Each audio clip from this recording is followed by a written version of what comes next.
திருச்சிற்றம்பலம். உலகெலாம் உணர்ந்தோதற்கரியவன் நிலவுலாவிய நிர்மலிவேணியன் அலைச்சோதியன் அம்பலத்தாடுவான் மலர் சிலம்படி வாழ்த்தி வணங்குவான். நாரதர் visit TV நேயர்கள் அனைவருக்கும் அன்பான வணக்கம். சுவாமி வணக்கம். சாமி வணக்கம். வணக்கம் சுவாமி. இன்னைக்கு நம்ம பிரம்ம முகூர்த்தத்தை பத்தி பேசலாம்னு வந்திருக்கோம். சரி, பிரம்ம முகூர்த்தம் அப்படின்னா என்ன சாமி? பிரம்ம முகூர்த்தம் என்பது சூரியோதயத்திற்கு முன்பாக சொல்வது. காலை 4 மணியிலிருந்து 6:30 வரை பிரம்ம முகூர்த்தம் சூரியோதயத்திற்கு முன்பாக. காலையில சூரியோதயத்திற்கு முன்னாடி நாம் எழுதும்பொழுது என்னன்னா இயற்கை குளிர்ச்சியாக இருக்கும். சரிங்களா?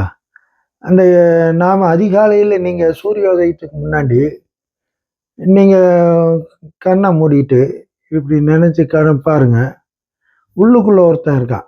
அவங்ககிட்ட நம்ம பேசுறது இல்லை, உள்ளுக்குள்ள இருக்க உண்மையை தான் சொல்லுவான். அவன் பார்த்தீங்கன்னாக்கா சாம்பல் வெளிர் நிறமாக இருக்கும், சாம்பர் வெளி நிறம் இருக்கும்.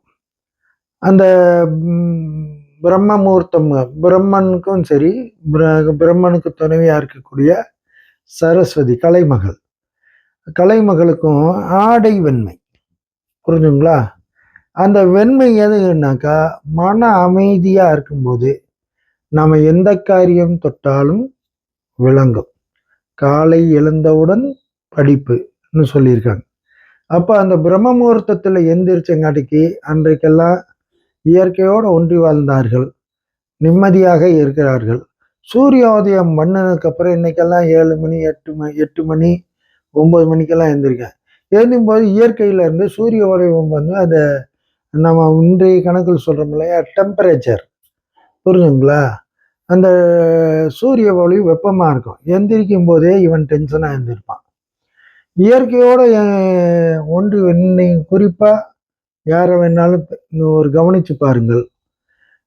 அதிகாலை எழுந்திருக்கிறவங்க அந்த பிரம்ம முகூர்த்தத்தில் எந்திரிச்சா, சூரியோதயத்துக்கு முன்னாடி எந்திரிச்சோம்னா அவன் நல்ல பணி செய்வார்கள், நல்ல உழைப்பாளிகளாக இருப்பாங்க, யாரையும் அவ்வளோ சீக்கிரம் ஏமாற்ற மாட்டாங்க.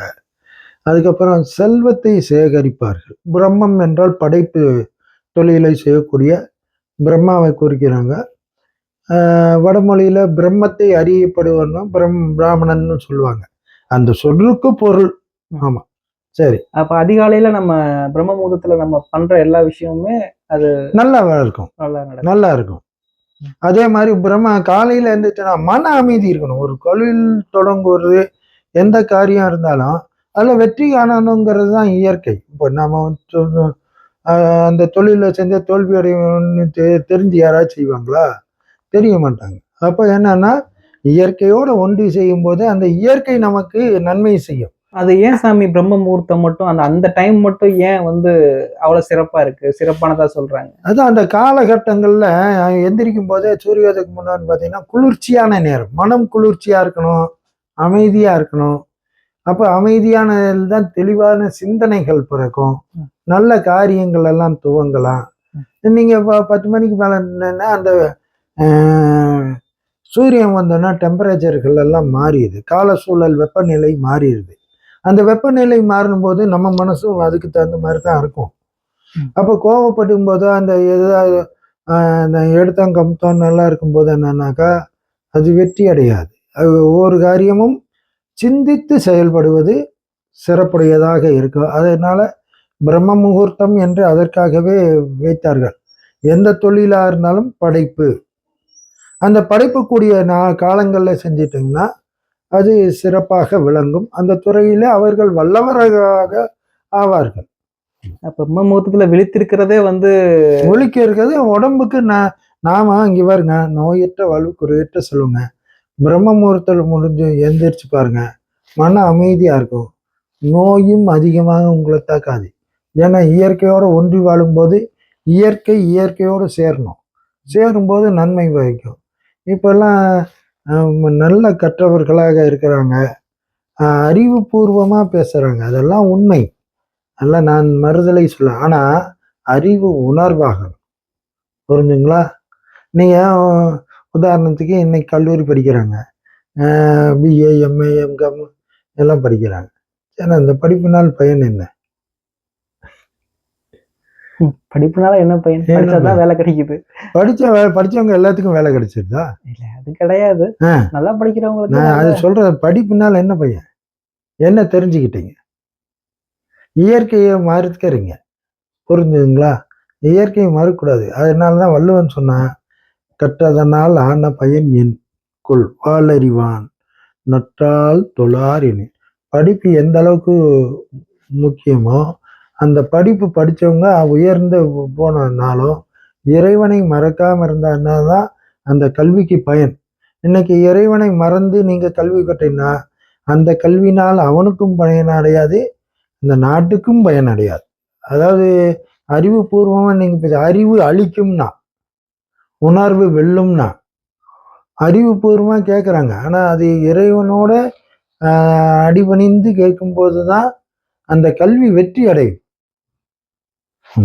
சாமி, இப்போ பிரம்ம முகூர்த்தத்துல வந்து நம்ம என்ன சிந்தனை செய்யணும்? அந்த டயத்துல நம்ம எது மாதிரி சிந்தனைகளை நம்ம மனதுல வைத்துக்கணும்?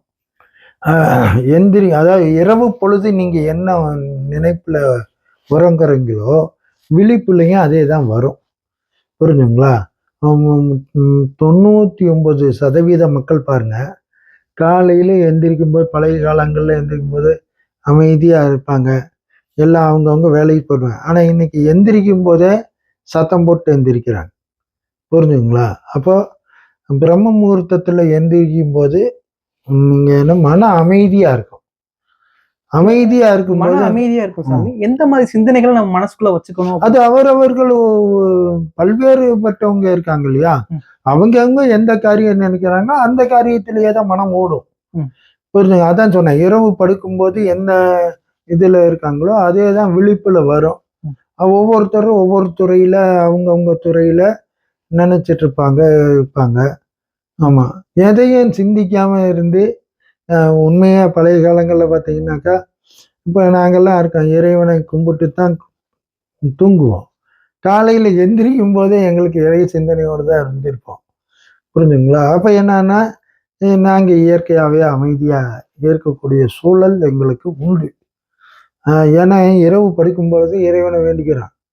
காலையில் எந்திரிக்கும் போது இன்ற பொழுது இன்னைக்கு பார்க்குறவங்களுக்கெல்லாம் நான் அவங்க காரியமெல்லாம் நல்லபடியா நடக்கணும், அதுக்கு இறைவா நீ துணை செய்யணும்னு வேண்டிக்கிறோம். அந்த வேண்டுதல்கள் கண்டிப்பாக பலிக்கும்.